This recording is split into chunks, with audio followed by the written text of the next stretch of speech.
How did that start? How does that foundation still stay with you today? What's your favorite genre of music? DJ Angelo, someone that was an inspiration to you. How does that apply? Do you see any of that mentorship now? I do have a special guest with us today, DJ Mike Nasty. What's going on, brother? I'm blessed, man. I can't complain. As a DJ now, do you see yourself separating in a sense of maybe like you taking on a role of mentorship to other younger DJs or this up and coming? I think people just go and deem you as like, oh, Yeah. you're my mentor now. Like DJs hit me up and ask me questions all the time, Yeah. and like I'll answer them. Like if I have the bandwidth, or outside of the DJs just sending me a DM like, hey, I want to spend your party. It's like, bro, you do not know step one of networking.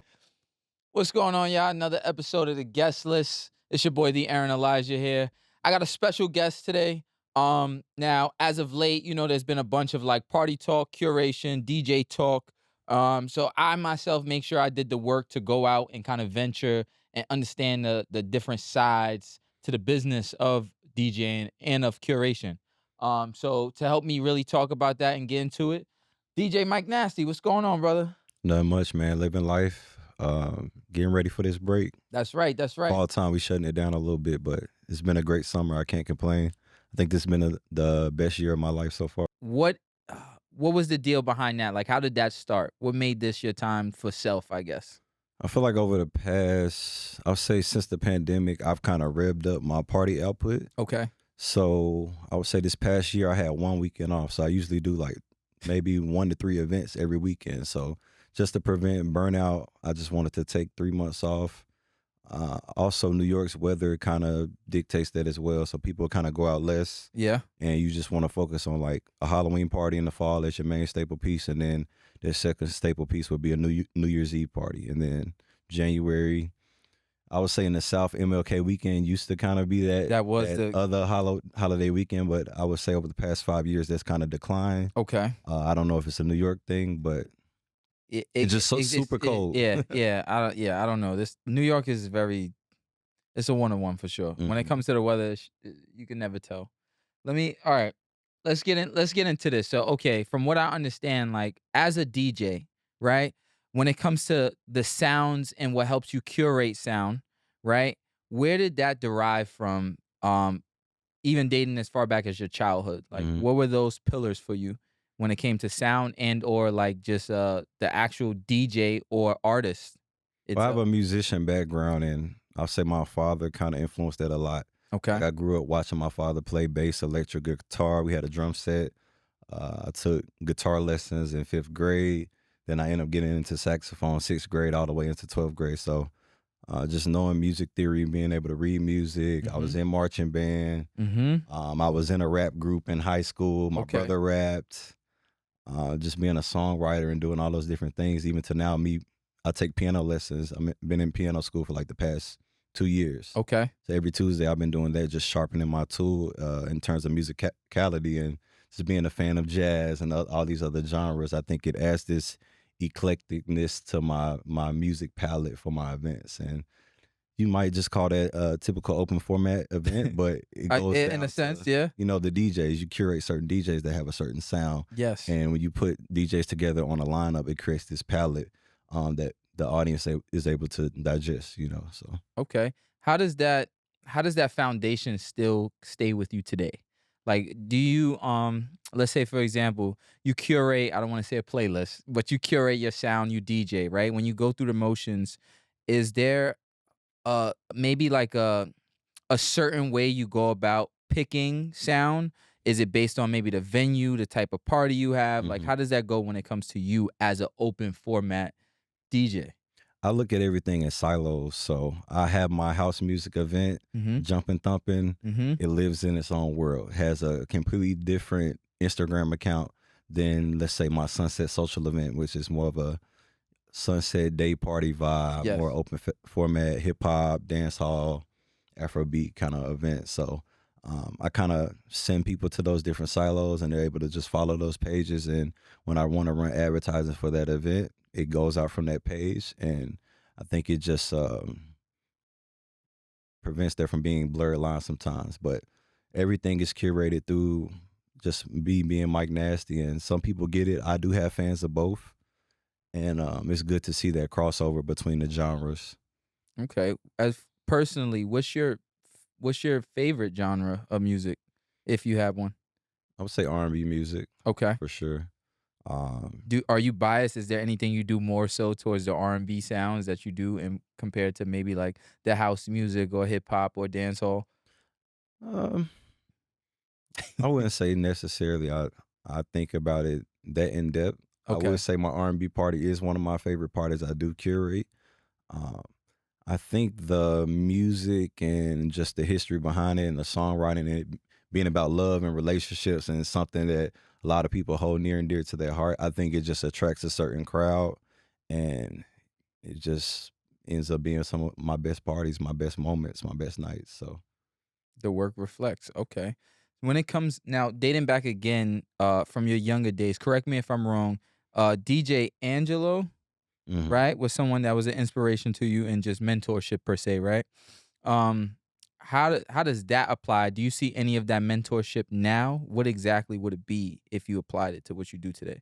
I wouldn't even necessarily say like it was a mentorship. It's just it helped me develop my skill set of being a more technical scratch DJ, having that background. Like I used to want to be in battles. I've been a part That's of a whole battles and different, yeah, things like like that. Like yeah, I wanted to be that DMC type of DJ, yeah. looking up to certain cats like Craze or Four Color Zach or Scratch Bastard, Jazzy Jeff, all of those Mm, OG okay, DJs that yes. come from that battle style of DJ. And I was in battles when I lived You in was the Atlanta. okay, Uh, yeah. but I think as I became more of a party curator, not just a DJ, I think that kind of was like a childhood dream of just being a young DJ. And I was like, I actually just want to curate dope nights and be a party rocker. Mm, So I always told my friends, like, as an image, I would want to be a lifestyle DJ, yeah, and I'm just a good party rocker, talent wise.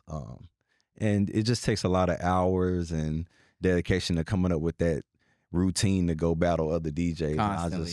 I was in school, going to college, graduating, trying to have a social life, and the girls and stuff like Yeah, that. yeah, So you fashion. distractions, too much other stuff going on Yeah, that kinda so I think those DJs kind of dedicate their life to it, which is great. I love it. yeah, I think for respect goes to me, you. I'm into so many other things. Like I'm also an artist. I have my record label. I Yes. make house music. It's so much many other genres and interests I have. I'm into cinematography. Like I do that as a hobby when I travel. I wear so many hats and have so many interests. I just couldn't dedicate all the energy to one thing of trying to be a battle DJ. Okay. At at what exact point, if you can recall, do you feel as if it was a transitional period for you where you wanted to become that lifestyle DJ more Mhm. so or curator more so? I would say when I moved from Atlanta to New York. Okay. So I came on a business trip for a month, and the third week I was here, I'm like, yo, this is so amazing. It felt like the Harlem Renaissance. Like Nice. black Yeah. people were just giving me opportunities just off of just, you know, whoever I knew in my network. And I only knew like two or three people here. And that's interesting to say, not to cut you off, because I feel as if like people probably say the opposite in their experiences. I think living here, Mhm. like already living here, they feel as if maybe we aren't as open to one another or there isn't as much camaraderie. So Mhm. it's when moments like that do happen, I love to hear that because it's always like a pillar in our story Mhm. that like was our push to get us to where we are. And I think a lot of Mhm. times we forget that as black people that like these moments, really matter and they happen even to this day. I think that was the reverse for me though. I think Okay. Yeah. black people actually showed me more love and embraced me Yeah. in New York City Then than like anywhere else. southern markets. Yeah. Okay. It was less competitive. What happened to Southern Yeah, hospitality, even right? from a DJ standpoint, like I feel like I get a lot of love from black DJs. Like,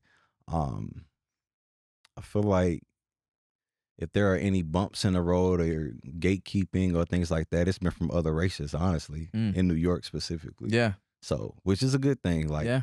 um, If anything, like the pressure of you having talent causes a little bit of friction maybe for them. So maybe stepping into certain venues and spaces with them. uh, How I do you view it? I look at it as like a lot of the genres that are spun in the nightclubs are created from black culture, For sure. out of black poverty Yeah. in neighborhoods, whether Yeah. it's house music coming from Chicago, techno coming from Detroit, Yes. hip hop coming from the Bronx in New York. Yes. And I think when other races are kind of, we welcome them into our house, and Mhm. they kind of like repurpose and repackage And then ditch our us. genres and kind of do their own thing, which is cool. Everybody has their spaces and like their silos, but I think just navigating the egos of the industry, Mhm. I haven't really had too many problems as of late with my own kind, Within and the so so that's interesting because that was actually one of my questions, like just house music being born from the inclusivity of us, like brown people, black people, and what we do, such as you said with Chicago. Um, do you feel like okay, the nightlife as of now is living up to that legacy, or do you feel like it's drifting apart? as genres as a whole, not just house. Just no, and just the house in reference to just the house. I mean, I feel like it's going. Like, I mean, it's a white led genre right now. Yes.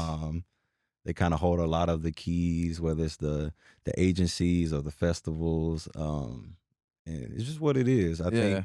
but there are a lot of dope young black artists, whether they live in Atlanta, Detroit, or even over in the UK in different parts. I think we're making a valiant effort at trying to uphold the history of house music being black music Yes. coming from the black gay community. It's a little bit more of a personal touch for us in reference to that when it comes to trying to hold on to that genre of music for sure. For sure. I think there in that scene though, there could be a little bit more camaraderie. I think there is Okay. more camaraderie on the hip hop side and the Caribbean side Yeah. than it is the house side. Why do you think that is? I think Besides, there are, with it being a white led genre right now, yeah. I think there are limited spots, and I don't think there's limited spots, but I feel like those people that lack in the camaraderie, I feel like they feel like it's limited spots, and I think there's a sense of tokenism almost. Okay. Like You they're the black pedestal person because in the it's space, only yeah. and you can see it.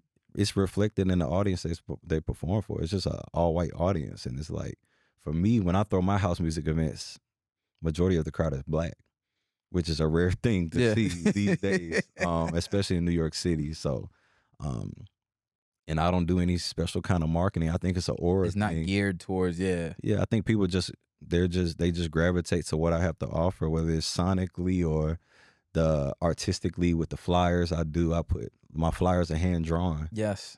so I think it's just something about me that it just attracts my people, and and people that align with us and allies and things like that, they show up to the parties, and it's just a nice melting pot. Like there was even last night at my R&B party, there was like a group of like 20 Asian people that came in from Just Oakland. random, just yeah. They heard about my They heard party. about the One party. guy brought his whole crew, and it was just. And I told my friend, I was like, "Look, my parties are very diverse, and like I want it to be those type of spaces. It's not just one thing. It's curated from Black culture, but it's people that align with us, and we all could just come together and have fun. We all listen to the same music. Yes. It don't have to be an all white party, all black party. Do you feel like and like I say this loosely, but do you feel like also seeing that is maybe a different way of seeing success when you realize that people from other groups enter this atmosphere to listen to the music that we do on the norm? I think it could be reflected as success, but I think for me that was always a goal of mine. Even Okay. I went to the University of Tennessee. It's a PWI, but It- I was the go-to DJ on campus. So I would Okay. be in white fraternity houses, spending their parties. Yeah. I would DJ for the Asian fraternities, black Mhm. fraternities, even my own fraternity, and things like that. So it was just always a thing. Like I saw the world bigger than just my own culture, and it's like we all listen to the same music. Why we can't party together? And Yes. I think that's just the direction society should go Go. into Mhm. in general, even outside of music. So I've just always put my best foot forward with that, and it's just reflected. Like I don't know what it is. Like even my flyers, they have like all black people on it, or I might do. I tell my illustrator like, "Yo, draw some other races on there, Yeah. so they feel like included." More included. And Yeah. it's just over the years, like I've been DJing almost 17 years, so it's just worked in my favor. And I told my friend, I have a friend, he curates in Atlanta. He was like, I just want black people to come to my party and like, which is fine, like Yeah. do your thing. But I told him, I was like, yo, money is green. On the business side of things, yeah, There's exactly. also a business side Yeah. of Yeah. nightlife. So I was like, money is green. I don't care who's showing up, long as they're Exactly. helping me create a safe space, like they're treating women right and it's safe, no fighting, Yeah. no crazy drug culture or nothing. Like Yeah. I'll Let's go. take Yeah, let's anybody do it. dollar, Exactly. Yeah. So And it's crazy. He's came back years later and was like, "Yo, you were right about that." Got a little You bit know, more open minded towards it. and the revenue grows every year. So, That's another thing. Do mhm. you okay, so going to a university, being like not from New York, just due to like how much space New York doesn't have in comparison to the college space per se. Do you feel like DJing at these places, we're talking like fraternities, the university, the whole thing, right? Do you feel like it's giving you an advantage, maybe not with just the music side of things, because that could be a personal thing. It could be a skill based or artistic view. But do you feel like on the business side of things that maybe it's giving you an advantage because you got an insight early on? I can't say it did. I would say more of just my. I feel like when you go away to college, you become an adult, and I was able to grow up as an adult intermingling with other cultures. Yes. So I feel like it just taught me how to be savvy when dealing with and communicating with other cultures, which Yeah. could translate over into a business sense. So But I was yeah. also getting my business degree at the same time. So Okay. maybe things subconsciously that happened there that I It may could not be. be aware of. Yeah. But I I thought also about minored that. in entrepreneurship. So It could I be, think yeah. just me growing up and being an adult and learning how to communicate. Like I I early on I was an introvert, Okay. kind of a sheltered kid growing Yeah. up in Memphis. Memphis is a very It's dangerous a little place. rugged, yeah. So, and with my dad being from Chicago and already It's experiencing that way already of rugged, life, yeah. they just raised me a certain way, like certain shelterness that, Protectiveness, just to be certain, just due to where they came from, per yeah, se. and there were certain elements around us you You gotta be a kind you certain gotta way know with what's it. going on, yeah. You know what I'm saying? So I get that. Like, even for myself, so I actually not too far off, I went to Kennesaw, so in Georgia, so I think I've DJ'd at Kennesaw. it I right? DJ'd a frat party down there. So, like, I was over at Kennesaw, and I think I experienced the same thing, like, the elements of learning how to communicate with people, it's I don't even wanna say different because that's our norm, Mhm, right? But, like, it to me, when I came back to New York, I kinda saw how at the time before everything got more, like, inclusive with everything more so, where people were like, "Okay, cool, let's experiment and maybe go to this type of party even though that's not our norm." I mhm, feel like the levels of communication helped because there was no sense of, like, uncomfort or mhm, discomfort, where it's like, "Okay, I don't mind, I know how to talk with these people," or like an on and off switch per se, mhm. So I think that's something like it, like you said, subconsciously, maybe it did help, and then also going to school for business helps you learn the behind the scenes things that I think personally, I think a lot of DJs now kind of need to learn the ins and outs of what happens Mhm. because now let's like, transition when it comes to the business side of things as a DJ, also being a curator. How, I guess from early days, how difficult was that for you to really understand the full concept of like, okay, I'm making this business? Honestly, it was easy, bro. I Like, I love, okay, felt yeah, yeah. because college is a cheat code.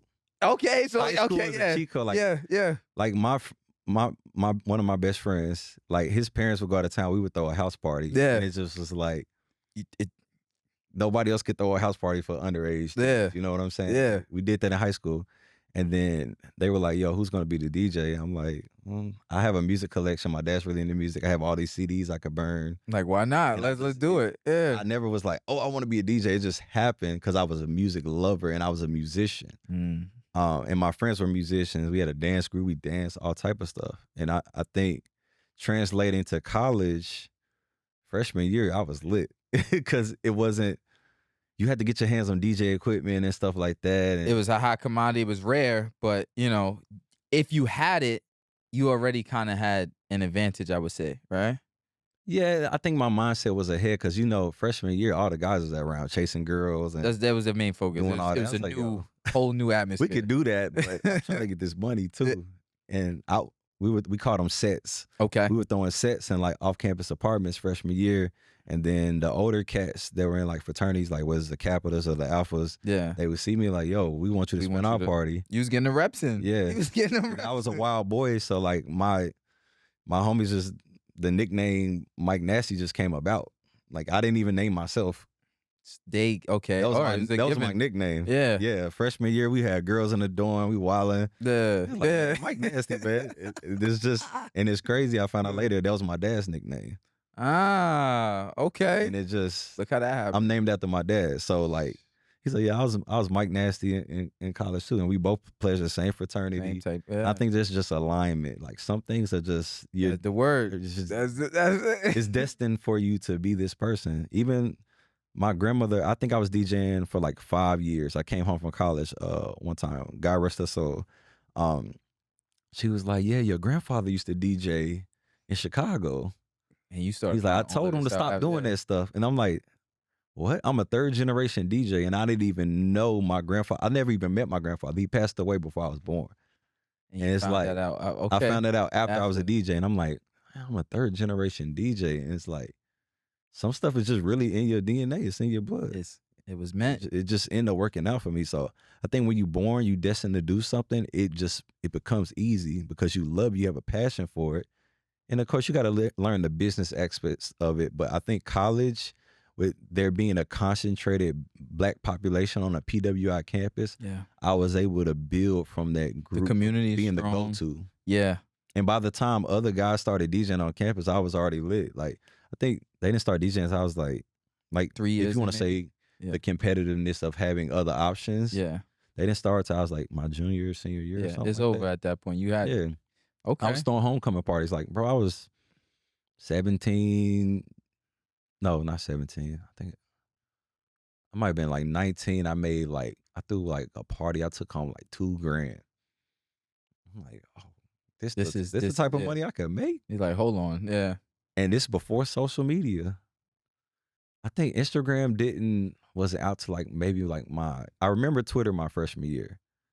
We were using that to promote parties a little bit, but Yeah. used to get flyers printed up and Go yeah. hand them out. The Like you have footwork. to Yeah. be outgoing and talk to people. Like Yeah. we had physical tickets we got printed, or we had wristbands we were selling for $20 for the party. You got to go up and talk to girls, and And actually, yeah, you getting that's the reps in. sales Yeah. and marketing Yeah. part of it. People don't really know That's sales ads. now, Yeah. so they wonder why like their parties don't grow Hmm. like in comparison to other events. It's like Yeah. you can't just sit on Instagram and just post 1 or 2 times and like, And oh, think why that's people not? supposed to That's a whole nother side to it. So I was fortunate to see all avenues of business, marketing, sales, entrepreneurship at a young age. And by the time I got to Atlanta, I graduated school. I was like, yo, I was going to job fairs, and I'm like, I got my degree, but it doesn't feel right. I don't feel like I'm destined to do this is this. what yeah. So me and my friend, we packed up. We moved to Atlanta. From there you started. And I just hit the ground running. This was the time like Ray Shrimmer was just getting there. They moved from Mississippi. Metro was coming up. Thug was coming up. It's prime time. That's perfect I'm time. Atlanta, and I was just outside, just Same DJing, thing, going to doing the work. parties. Yeah. I even to like get on Cat's radar. Like I used to make like video flyers of like the gifts, Yeah. the stuff you send on iPhone. Yeah. I used to like make a mashup of those and make flyers and stuff. So like I did work for DJ Drama, Don Cannon, like all. I did like early videos for Lil Uzi, little marketing videos, because I'm like, yeah. I have to get on these guys' radar as a DJ, but it's like you can't just be like, hey, I want to DJ with you, or Yeah. Yeah. I have to provide The source, some type of resource, like something resource of talent that can help them because they're already DJs. So they don't exactly. need Yeah. me. They're like, oh, we already have So like that. I Wow. remember like making videos for them, or like being in little spots. Like I remember Jack Harlow, this guy introduced me to him. Jack Harlow was like, I mean, I was like 16. We used to do playlist parties Monday night in Atlanta at Department Store in Edgewood. Jack coming there performing, like Black, JID and Earth Gang Yeah. used to perform there. All of that was I happening. seen all these guys before, like Summer Walker, bro. Yeah. Like Summer Walker used to kick it at my crib with her friend. They was like 18, 19. I used to see her. She danced at Shooter's Alley. We used to go over Shooter's Alley, see her dance. We get a steak, kick it. We went on a group trip to Miami one time. Summer and her friends and us. Like I've been around. Like I just don't get to talk about these things, like unless it just comes up on like a podcast or something. But like, Exactly. Yeah. I've seen a lot of cats like before, like everything. Okay. So now you broke down from what I'm gathering, you broke down like a lot of like ad work that you did, Mm. right? So like now when it comes to your advertisement, now like Mike Nasty is now who he is today, right? How do you prioritize like your ad budgeting? Like how does that really work for you? Because now you have so many other factors. So social media is relevant now, Mhm. right? You have word of mouth will always be a thing, right? Mhm. You have even third party advertisement where it may not come directly from you, but let's say if you're working with certain venues or other collaborations, et cetera, so forth. How does Mhm. advertising work for Mike Nasty now? I would say for me, if it were a pie chart, Mm-hmm. I think it would be in threes for me. It'd be Okay. word of mouth, email blast, and then like social media advertise, like paid Hey. social. Mm-hmm. Um, and I would say the strongest of the three, which is hard to gauge like it's hard to gauge word of mouth like in metrics, but I would say that's the strongest in terms of New Yeah. York. But the ads can help fuel word of mouth. And then my email open rates are insane. I just sent out a blast last week. I think the open rate was 51%. Okay. And I think I have over 80,000 emails now. But for Feel New like York City alone, I have them segmented now. So for my New York City list, it might be around 50,000.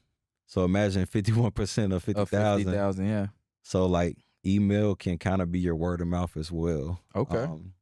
And just seeing those open rates, it just shows that people are seeing it. It's on their top of mind. Like I'm sending a blast out the top of the week, and it's just kind of worked in my favor. Like it takes a lot of trial and error. Like I wasted a lot of money just doing tests on advertising and different strategies, but I think I have my formula now. It works, and I was able to throw multiple events every week for months, no drop off. So So therefore it worked for sure. yeah. When it comes to okay, so now when it comes to your flyers, which is something you briefly mentioned too, so I know, correct me if I'm wrong, but I know that's something that was inspired from your childhood, Mhm. right? Just the drawings and everything, right? So with that, do you feel like that's a sense of like storytelling for you as well, or is it like just the branding part?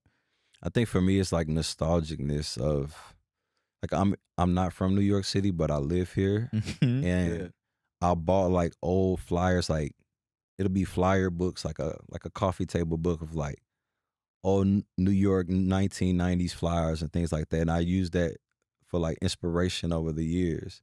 And then it transitioned into me like looking at old funk and soul album arts, disco cover arts. And I kind of use that as inspiration when I send the ideas to my two illustrators. And they just kind of create from scratch. And it's worked out. I think we could say it's storytelling, but I think it paints the picture of the vibe of what the party is going to It's be really in a gonna sense, you know? the essence of that necessarily the Sunset Socials or the R&B. Hmm. Okay. All right. And I it see. attracts people that are into the arts. I feel like I'm Yeah. into it, so it attracts like-minded individuals. Yeah. Just the curiosity of like, yo, let's check this out. I saw this popped up, this caught my attention. Hmm. Let's see what it's about. Okay. All right. So now also with that, right? I think I've asked many people, but have you taken a moment to like stop and realize like, damn, like I'm doing this? Or Hmm. what moment was that where you first realized like, damn, like, okay, this is becoming something for me? I think it was when I bought my car. I bought a luxury car. This was the end of I think 2022, Okay. and it didn't feel real to me. Like I went to the bank. I got a good rapport with them. I was like, "Yo, I need a loan for this amount of money. I want to get like a business vehicle. Like my Yeah. business Yeah. owns the Yeah. vehicle." Yeah. Um, so I went over there. I was looking at a Mercedes GL. What's the big one? Is it GLC or GLE? One of those. I think it's the E. Um, and then the place, my bank was like, you can't. It has to be like a That's dealership within our network. yes. Mhm. So I couldn't get that car, and I was just like, Damn. dang, I want to get a car. And I was just looking, and I just had this wild idea. I was like, I saw Manhattan Motor Cars on the list, and that was like at the time the only Porsche dealership. in the city. And I was like, let me go over here. I went over there, looked at some cars. I found my baby. I call her Trina. Okay. I got a black Porsche, and I just I made that purchase, and it didn't feel real to me at the time. Like I don't know if you ever feel sometimes like you haven't like a out of body experience to where you're like you're present, but you're watching yourself move and move through like life at this time. Like it's when things are like you're not accustomed to certain things, and I had to start telling myself that like you're here and you deserve this. You put this work in to get to this point. Yes. Um, and I would say it took me probably like 6 months to a year to really set in that like this is my new lifestyle, and like you're growing, and you pray for this, you work hard for this, and it may feel uncomfortable, but that's a part of growing. You want to stretch something for it to grow. Yeah. It might be uncomfortable. It might be hard at first. What did it say? Pressure bust pipes. Exactly. Yes. Yeah. Pressure turns cold into diamonds and things like that. So I think after a while, it just set into me and just became my new lifestyle. And then as of recent this year, I paid that car off early. I'm debt free. I paid all my debts off. Proud of you, I brother. paid my Yes. student loans off Yes. last year. Paid the car off this year. So like that has just been. That's why I say this year has been the best year of The my best, life so yeah. far. And it 'Cause makes I sense. just feel Yes. free. I feel like the shackles, of debt and these things that just American society puts on us. Yeah. Like Yeah. I'm free of that now. So now I can really have that net positive on my net worth and just start continue Building to from build there. and just build. And I hit up my homies. I'm like, yo, I'm on Chat GPT. Let me know if you need me to make you a retirement plan, bro. Like that's my hobby. Also, like Okay. I study Yeah. finance. Like I'm just looking at economics and different things. Like I'm into stocks heavy. Like That's good. when Okay. Earn Your Leisure comes to town, I go to Madison Square Garden and Yes. just see what they have to say. And I literally got my investment blueprint from Ian Dunlap. So and it's worked, and I just started taking that seriously as well, like 3 years ago, and Okay. just my portfolio has grown exponentially, and I'm just thank God for where I am right now. Okay. Outside. All right. I love this. Outside of, okay. So now when it comes to the business side of things as well, right? Outside of the ads, even if it wasn't in you in a sense now, what would you tell whether it was your younger self or even to others out there, other DJs as well, that may not even realize that they need to make that transition into the business side of things more so? hmm What's some sense of advice that you would give to them, or like what would be their first steps that you would tell them In to take? terms of And events, correct. Yes. I used to tell DJs, and I've said this in previous podcasts, like y'all should be throwing y'all own parties, but like I think I backtracked that statement. I don't think it's meant for everybody, and I Okay. think right now we have it's an era of over curation right now. Like it's There's just a too lot many going on. events. Yeah. Like even some venues will have 10 plus events a month curated by 10 plus DJs. Whomever. Like Yeah. it's overload. And I think there needs to maybe go back to a little bit of the promoter era, but a better version of that. Okay. We need Yeah. more Okay. promoters. Yeah. Because I feel like DJs bring in their own personal biases and Yeah. politics and egos, and it's kind of Yeah. Yeah. I think the scene is kind of oversaturated now. It's just my personal opinion. Like everybody don't have to. I know it's people not gonna agree with it, but I do. Let me tell you something. I kind of had a sentiment to that as well, where I felt as if. So I had a conversation with a DJ. Shout out to DJ Trace, actually. So I had a conversation with a DJ. He's older. He's had his time in a mhm, game where like he's seen like both, from when we transitioned from when it was just promoters to now what we have as like, I guess, hosts being the promoters or DJs being the promoters. mhm, However that works now, right? So like with that, um, I kind of agree with him in a sense where I feel like something's getting missed or it's getting lost. Where like if if per se like I'm the host, the curator, whatever, or the DJ, and like I'm supposed to be promoting the event, I think that now came from the fact it becomes difficult because you have a bill where it's like you may have a bill of 6 DJs per se, but like mhm, we really don't know who's curating the event at that point. Like we mhm, don't know who really is bringing in the motion of what's going on anymore. But they use that as a marketing tactic. It's Yes. like this DJ is gonna post, this DJ is gonna post, but they don't realize Instagram 9 times out of 10, if you're not doing paid social, it's swallowing up. It's Like the it's algorithm is overkill. just Yeah. it's not even overkill. Like you're only gonna get X amount of reach. I think they only show you to like less than 10% of your actual following. So it's like the only way to unlock that is with paid social, but that's a whole nother higher level of expertise that I was able to develop all these years, having friends that work in advertisements for Yeah. big agencies Yep. or doing global marketing at this brand, or just me talking to, mentors that had a lot of skin in the game and was doing ads way back then. I started ads back in when I lived in Atlanta, Hmm. like 2015. But it's not something I see younger DJs that hit me up about it, or I see them trying to do it, and it's like you're lighting money on fire. You don't know what you're doing. And that's why I say it's not meant. I don't think throwing parties is meant for every DJ. Like there Some should be DJs different should styles of just DJs. We DJ. used to have mixtape DJs that Yeah. make their money. Granted, that era's done. Yeah. Um, you have lifestyle DJs. You got the corporate DJs. You got fashion DJs that do fashion week events. They might do the Spotify, Facebook parties and stuff Yeah. like that. You got your travel DJs that get booked all over the world. Like there should be different types of DJs versus everybody. I feel like right now is trying to do the same thing and they're not doing it well. Fair. So that's why we just see a bunch of the same parties. It's not much. It's You- not anything different. You know what other kind of DJs there are? DJs not from New York. So look, man. Touche. That was a good transition. Right? So check this, right? So what is the deal?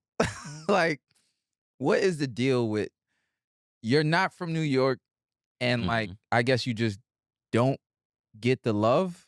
Like, I don't know, like what I can't quite Mhm. put my finger on what exactly it is. Did you like burn any bridges doing business before, like in New York at least? Nah, I feel like I get the love from like who matters. That's just the Mm. audience, my fans, Yeah. the community. Talk that shit. Yeah. It's like everything else is like you could be like, all right, this DJ feels this way, or this promoter, this curator. but Yeah.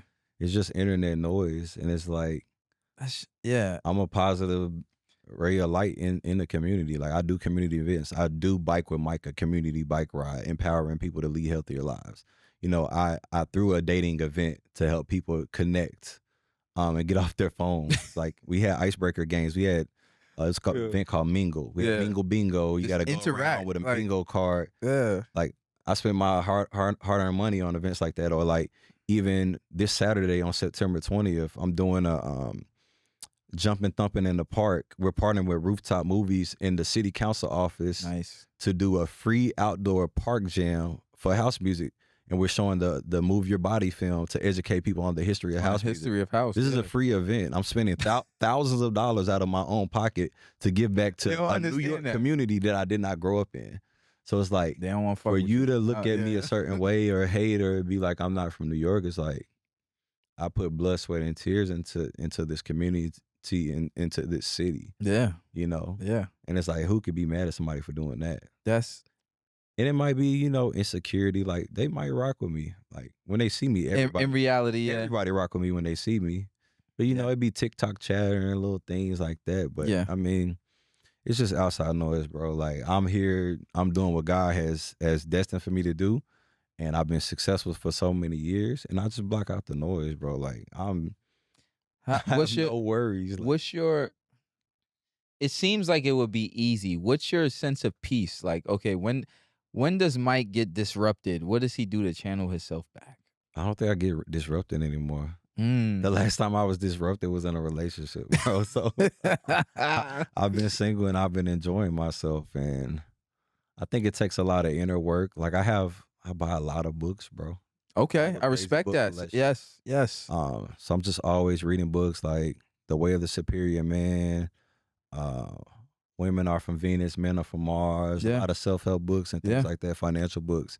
And I'm just always sharpening my tool and just learning how to communicate. Like a big part of nightlife is communication, and it's a That, if not psychological the aspect as biggest. well. Yeah. You got to know how people think. You got to know Yeah. how your customer thinks. You know what I'm saying? And you also, I would think you would have to put yourself or your ego, your pride to the side to understand one who may be the person that is like your supporter, your fan base, Mhm. your audience, or even just to understand others that are in the business with you. Mhm. You know, so yeah, that definitely plays a part. I Even don't. when the customer is wrong, the Yeah, customer is right. It's just that's my motto, yeah, and I'm just doing whatever I can. Like I'm not gonna bend over backwards for them, but I do hear them, and I like people come to the party, and I've had people talk crap in my face, like, "Oh, why should I pay $20 for this?" Or like, "What's so special about it?" And I'm like, you know what? Y'all come in for free, and if you enjoy the party, just come back and pay me later. And they're like, "Yo, you was right." They come back 2 hours later. This yeah, is crazy. Like, thank you, I appreciate it. Like, and then they become fans. yeah, Like yeah, a lot of people are like they have personal things going on. So like that's when people talk cash money online or whatever and say what they got to say. I know like yeah. everybody got their personal things. Like it's a hard economy right now. Life is hard for some Shit is tough. people, Yeah, yeah. and they just take their insecurities out on you. And it's just like, yo, I understand it. Do I respect it? Not necessarily, but you don't see me on the internet doing that and look at my life. Yes. How has one okay, through I can't even say through the storm because you've been chilling. But how has one okay, Don't get me wrong, stuff happened. My yeah, grandmother passed in January, yeah. bro. That's and that's deep. Yeah, like but It's that's something on a personal touch, yeah, like as we all going through something. People look at and I think that's the problem with like people don't humanize DJs and entertainers and rappers. let me stop you right there, right? So I love that you said that. What I started with this whole podcast when it came to the guest list was exactly that. So I felt like a lot of times people just hear music, right? And every music is in everything. It exists everywhere, right? We love it. However, we don't connect with the person that's curating the music. Mhm. And I think we fail to realize that person is human as well. You guys go through things such as like play this song, or if you're a curator dealing with the stresses of like, oh, this is trash, I want my money back, or my drink, or this, and complaints, Mhm. you know.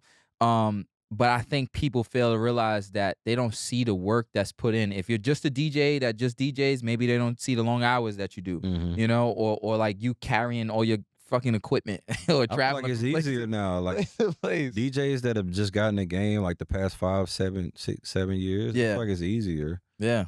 Like back in the day, we had to do a lot more work. We didn't It's have social media to get popping. We had to hit the ground.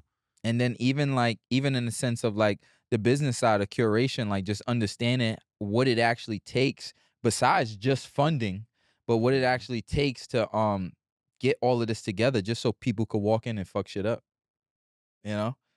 I've seen venues close, Yeah, bro, yeah, fights, shootings, whatever. You yeah. know what I'm saying? Granted, I'm not around that type of scene, but like, bro, I had to come It up through exists. Yeah, hood it's parties. I yeah. was spending hood parties. Like there was a party, Yeah. bro. You couldn't wait to be done with that. There was at least 2 parties. This was Tennessee and Georgia, Yeah. where they was shooting at the door, and I gotta duck down and keep myself safe, bro. So it's like people don't know what you've been through to get to where you are now. You know? Seriously, seriously, brother. Like okay, so now do you see yourself as a DJ, as a DJ now, do you see yourself separating in a sense of maybe like you taking on a role of mentorship to other younger DJs or this up and coming? I feel Uh, like I do it already now. Like it hasn't been like I don't think I don't think people just go and deem you as like, oh, yeah, you're my mentor now. Like DJs hit me up and ask me questions all the time, yeah. and like I'll answer them. Like if I have the bandwidth or outside of the DJs just sending me a DM like, hey, I want to spend your party. It's like, bro, you do not know y- step one of networking. and And it's that's like how, I yeah, literally don't reply yeah, because it's yeah, like unless I just truly know you or something. yeah. But it's But that's like, not, yeah, yeah, they spam me all the time with like, hey, I want to DJ or just trying to get my attention. I'm like, bro, I haven't seen you at a party supporting. never. Or even if I've seen you at the party, you didn't ask me then. What are you scared You of? see me in person, there was no interaction. Yeah, Yeah, yeah, or we say yeah, what's up, but like talk to me in person. Like yeah. I have time to have a conversation. Each party I'm only spending an hour, hour and a half. Outside of that, Talk to me at the party. Like learn how to network. Like I had to go talk to DJs and people, promoters and things like that back in the day. that I had craft to is not drive, go to respected. their party, wait till they got there to talk to them and pitch myself. Yeah, And people just want to sit on the internet and just think they could send a DM And and it works. I haven't met you. I don't even know how you spin. I haven't seen you spin. Yeah. My parties are not like other So- events where I just book anybody. Like, no, you have to be good to spin my party. You're not taking That's the just risk. real. Yeah, I'm no, it running a is. It business. is. I'm It running is. a business. Yeah. That's what people do not understand. They look at me as a DJ and expect me to be a certain way. I am a businessman. This is right. Mike Nasty is a business. Sunset Social is a business. Jumpin' Thumpin' is a business. The Midnight Bowl is a business. I have so many different concepts and businesses. Yes. Even side businesses. I just invested in a AI tech company. Nice. It's so many other things that like It's a lot. Mm-hmm. get off your ass And work. network. And work. Yes. Come on. Are you serious about this or not? Do you really want this? So Come on. And like, what we doing here? So let me ask you, are you also one of the gatekeepers? I would say I can't gatekeep what I own. That's I feel like a a gatekeeper is yeah, go blocks ahead. you from something that somebody else has. can have for you. Yes. Like yes. I can't gatekeep what I built. that's It's my another- stuff. Yeah, that's another term that's been mentioned. Just with the speaking amongst other DJs, where it's like been an issue with gatekeeping. So I'm the outside looking in. So I look at it as like I don't quite understand, or I didn't quite understand what they deemed as gatekeeping. People have to understand though. Do I look at yourself? Mm-hmm. Do I fit this party? Does it make sense? Yeah. If I, because a lot of DJs don't even go to the party. They just see it's popping on the gram and want to spin. If you actually came to my party and saw the talent level of the DJs, one, are you at this level? Two, can you rock a party like this? Mm-hmm. Three, are you networking to the level that I got people that have came and supported my parties for 1 or 2 years. They are just now getting booked. I book a lot of DJs. A lot of DJs. I try to have a lot of variation in my lineup so people get different experience for each event. I book a lot of DJs. So there are limited spots. People think it's unlimited spots. Okay. It's not. So okay, let's give a tip then. Okay, for any DJs out there trying to skip the line for a Mike Nasty I set. wouldn't even say it's a line. Like I might meet somebody tomorrow, a young 25-year-old DJ that's super dope. I'm gonna figure out where to fit this and people person. don't understand. I book out my entire schedule. I would say top of the year, January, February. So the summer lineups, I'm already reaching out to the DJs. Yeah. So by the time July hits and DJs hit me up, hey, I'm coming into town. Can I get on one of your parties? It works. Bro, the flyer, I have a folder of flyers on my desktop for the rest of the year. That's how ahead I am. Most promoters is not like that. Yeah. I plan my entire year in advance so it could just be everything that's called automation. You want everything to be automated. My email blasts are automated for the rest of the year. I got all the flyers. The ad campaigns are already scheduled. They go live when they're supposed to. Like, Yeah. people have to understand you're late to the party, my friend. If you are hitting me up in the middle of the summer trying to get on a party, it's not happening. it's not that I don't want you to spin or it's no slot. Maybe okay. So from the outside looking in, maybe people view it as like, is Mike Nasty the person like just separating himself? Like maybe he don't want to fuck with us. Do you feel like maybe that anyone could think that? If you have not had a personal conversation with me, you cannot make these preconceived notions. I think that's another thing. It happens. People don't take time to go and actually meet people. Like I hear people say, like I've had people told me like, yo, I've like defended you, or somebody feels like you're this way, or I'm like, I've never even met this person.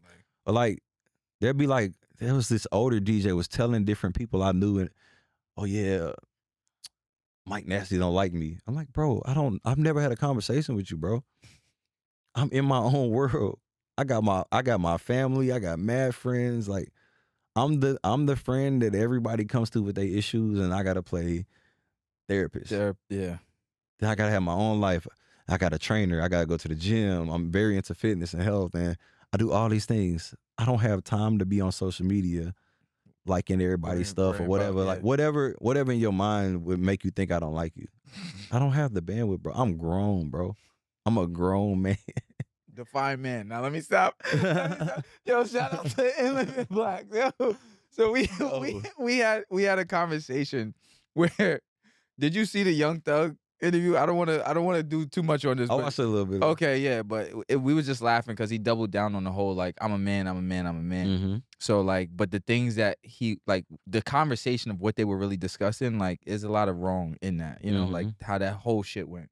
So it was just funny hearing you say that, and it was like that brought me to that moment to be like, okay, the man part is like, okay, how do people view it? But less of that, right? That's not what we're here for, Yeah. right? I just feel like people have main I character understand syndrome. you know. I understand, trust me. Everybody thinks that the world got to revolve around them.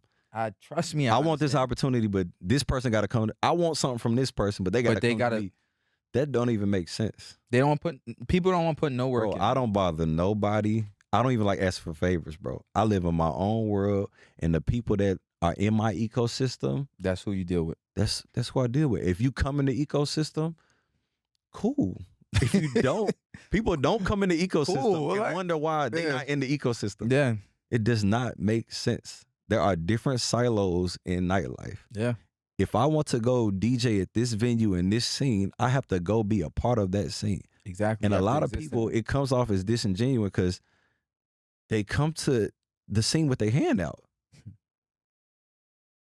Rather than worrying about how can not. It goes back to what we said to the scene. It goes back to what we said before. Same thing when you was in Atlanta, viewing it as like, how can I be a source for someone and be helpful? Exactly. Yes. Okay, Mike might need this. Okay, I know I do photography. Let me offer my services. Like I need photographers all the time. Like, and then you might, yo, I DJ too, bro. I'm like, word. Like after a while, you like, okay, I might have an opportunity for you. Simple. Like I just see DJs. They just come to my parties all the time and support. Which makes a huge difference. Like huge difference. And when the opportunity comes, somebody drop out, I'm like, yo, I need you, bro. But they're coming. They genuinely want to be a part of that scene. They're not coming like, oh, okay, I supported 2 of Mike events. He ain't booked me. All right, I'm out of here. Yeah. Nah, that's not support. You're not real. And people don't understand, bro. I'm really good at reading people and your intentions. Yo. I got guys that sit online and send me their whole press kit in a mix. A mix does not determine how good you are for a live audience. It does not. I don't care about your press kit, bro. I don't care that you spun with all these people. That means nothing. Can you come into this space and energy, execute? You have to connect with what's going on. And my audience is different. We dance at my parties. I got mad videos on YouTube. You can see the whole set. People dancing, having fun. We not wallflowers over here. Can you keep the room moving? That's what it's about. That's really what it's about. That's as real as I could be about it. Nah, I respect it. That's good. Where's the camera? Where's the camera? If you want opportunities, you have to get up, get out and network, make genuine connections, and put your best foot forward. You cannot get things done for your sofa. It just it can't happen. It can't. Right? Okay. Mike Nasty, 3 to 5 years from now, what does it look like? I think I've accomplished, I say this all the time. I've already accomplished my dreams, and everything else I gain from now is just a plus on my life. And I kind of like right now knowing that there's an unknown to my future. Yes, I want a family, I want kids, wife. The whole, yeah. Yeah, for sure. I think that's in my immediate future. If God has that plan for my life. In terms of the business, it's just growing and scaling. Like I just added Phoenix is a new market I have right now. Yes. Our first event sold out. So now we have a monthly in Phoenix. I'm throwing parties remote. I don't even have to be there. I threw a party in Phoenix, never even been to Arizona. I got Dallas. Dallas has been businessman. That's what people don't understand. I think people be trying to compete with you and they see your success and they silently be a competition with you, and but you actually you in a whole nother stratosphere. Yeah, you're doing whole nother stratosphere, bro. Like I'm not focusing on competition. I don't have no beefs with nobody. I got love for everybody. Like I'm just chilling. I just want to continue to keep chilling, and the people that align with me keep growing my ecosystem. What we're doing right now in Industry City is magnificent, and people hadn't really been out there since like Yeah. 2017, back Yeah. when they was throwing parties there. So we kind of, just like we revamped Lot 45, nobody was going to Lot. Same thing happened. Yeah. 2018, we got there, we built it up into what it is. Same thing. Industry City, we're doing crazy things now. Everybody want to come throw parties in Industry City now. It's like wherever we go, people want to follow. And There that's we go. great. I see that as flattery. But That's I just the want to sense, keep yeah. growing, just keep traveling. I want to do less events and just scale them more. Okay. I don't want to work every week in the summer. Like, Yeah. I want to be Lake Como, Amalfi Coast, Chill and let things Cannes Film autopilot. Festival. Like, I want to go and shoot content. I'm going to Tokyo next week. Yes. 2 weeks. I'm DJing out there. I'm going to shoot content. I'm dropping an album October 24th. Let's go. Let's go. I got a single dropping. It's a whole house music jazz album. Like, bro, I'm on different, some whole nother stratosphere, bro. Different time. I don't just live in one little bubble of what's going on right now. I'm so ahead, bro. I'm like 10 years ahead. I literally made a retirement plan for me to retire early at 55. Okay. Be able to withdraw X amount of money. Yes. Every year, and my entire portfolio replenishes the amount I withdraw. It's called a drawdown. Mm-hmm. Everybody should look up this concept. Give them gems. Give them gems. Your fire number. It's so many things I could just recommend. Like, I'm just okay. My mental's already at 55, and I got a long way to go to 55. Let's go. Yeah, I love this. I love this. I think more people need to tap in with stuff like this, because when you have so much going on, it's like you've taken one sense of the ecosystem and created it into something else. Mm-hmm. And believe it or not, like, exactly what he's stating is doable for everybody, for real. Absolutely. Like, you just have to to educate yourself. Yeah. Yeah. I've learned more from YouTube and books that I did in all of my entire grade school. They call it YouTube University for a reason. So versus being on there watching who beefing with who in this podcast, you can really be learning things. My whole algorithm is like finance, retirement, self-help, working out, things like that. Like, okay. All right, let me ask. We're gonna wrap up. I'm gonna ask these few questions, right? All right, you ready? I asked every DJ. I can't be biased. I gotta ask you too, right? Or every DJ has been present, right? Okay. I've know this answer for you already, but I'll still ask this. What do you feel as if the state of the nightlife right now?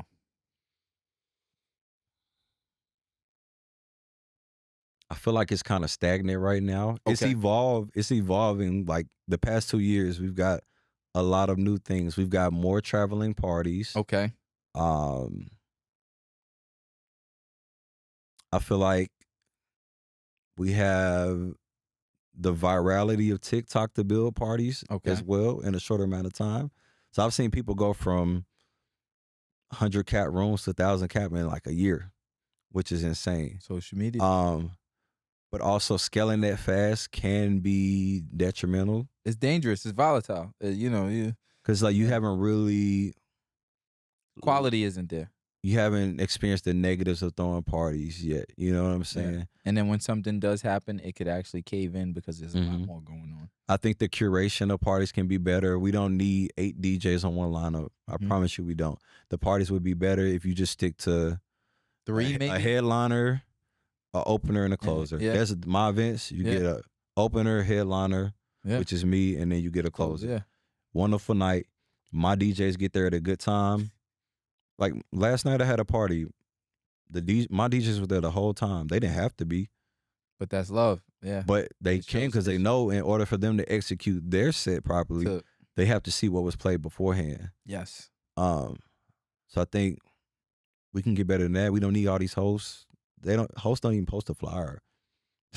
They won't even post a flyer on their feed. They don't post it on their story. Like, actually, yeah. They won't even, which is weird. Even DJs, like I've had DJs I booked, they didn't even post a flyer. I'm like, that makes sense.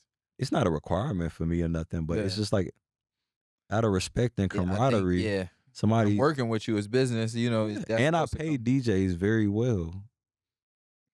And it's like, but it's weird. There's certain DJs that do that, and you're just like, it's like they don't want to. I don't know what it is. I can't pinpoint it. I could maybe guess. Like they don't want to really give your platform light on their own. Which most of the times it may be that, but whatever. Which for whatever personal reason, I don't understand. My brain is not wired to someone. Yeah. I don't think on that level. I think we all anything I'm booked for, I'm posting a flyer. Don't matter what it is. And people don't understand you could post it and delete it And later. delete it, yeah. But it helps you So in that's that a moment. deeper thing, you know. The fact that you Yeah, can do yeah, that, you can support the party and take it down later is like, which is even weirder to me. But I mean, it is. the parties are still selling out whether the DJ Or posted it doing or it or not. not. I just want people to like do what they love. Like I'm not here to, hate or tell people what they can and can't do. Do whatever you want to do. Just know that the audience gonna react how they're gonna react. They either gonna accept you or they're gonna hate you. Fact. And I've just been able to scale my business and 10x my revenue and my audience like over the past few years. And I'm obviously doing something right, whether people agree with it or not. Or not. I mean, Okay. people keep coming for a reason. Okay, So, so right, last two things, right? DJ red flags. these are red flags. What's something you've seen that maybe you don't necessarily like, I guess, agree with, approve, or maybe it's too out there, just not your style. Well, I did say not getting booked and not showing love, posting a Correct. That flyer. that fits that.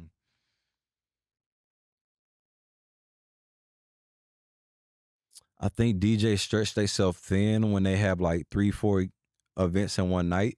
Yes. Um, I think they do. I think it's cool if you tell the promoter and give them a heads up.